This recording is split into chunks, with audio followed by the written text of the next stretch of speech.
কি বাজার করছো? ফ্রিজটা খোলো, খুলে দেখো। তুমি তো বাজারের জন্য সেরা, ফ্রিজ খুলে আর কি দেখবো?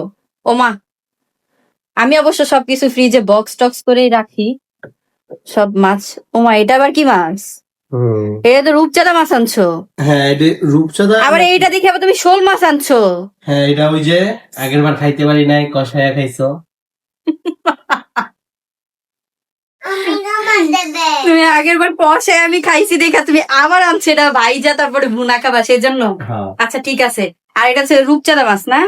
আচ্ছা, মাশাআল্লাহ, এটা চিংড়ি মাছ দেখা যাইতেছে। এগুলা কি দেশি চিংড়ি গুলো আমি যেগুলো পছন্দ করি? হ্যাঁ, দেশি চিংড়ি একদম এটা দেশি। খুব ভালো হয়েছে। আর অনেক তাজা মাছগুলা। আচ্ছা, তাইলে এখন কি করবো বলো তো? এখন তাইলে আমার যে আজকে বৃহস্পতিবার, কালকে হইতাছে আমার বন্ধ, আর কালকে হইতাছে আমরা বাসা চেঞ্জ করবো। তা এখন আজকে বেশি ঝামেলা করবো না, আজকে শুধু হচ্ছে এই রূপচাঁদাটা হচ্ছে ফ্রাই করি। হ্যাঁ, এটা ফ্রাইয়ের জন্যই আনছি। আর এখানে দেখো তুমি দুটা পোমা মাছ আছে। ও, দুইটা। এটা দেশি পোয়া নাকি এটা সামুদ্রিক পোয়া, দেশি পোয়া না। সামুদ্রিক পোয়া, হ্যাঁ। এটা হচ্ছে আমরা করে খাবো। এটা মাছ, দেখো, এটা মাছ। হ্যাঁ, এটা রূপচাঁদা মাছ। এটা হচ্ছে তোমাকে এখন ফ্রাই করে দিব, তুমি খাবে, ঠিক আছে? চলো। হ্যাঁ চলো, আমরা এটা ফ্রাই করি, ঠিক আছে?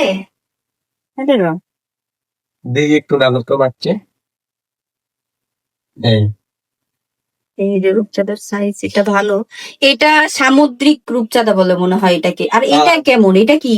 এইটাও আমি বুঝলাম এটা কি মাছ। আসলে এটা ফ্রাই করে খাওয়ার লেগে আনছে।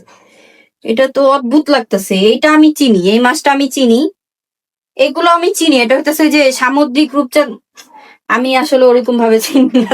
আচ্ছা, এত কথা বাদ দাও, এটাই করো, তোমারে যেটা বলতেছি। আমি এটা রান্না বান্না করা দরকার নাই, এটি আমরা ফ্রাই করে খাবো। ঠিক আছে, তাহলে আমি এগুলো ফ্রাই করতেছি। ওকে ওকে।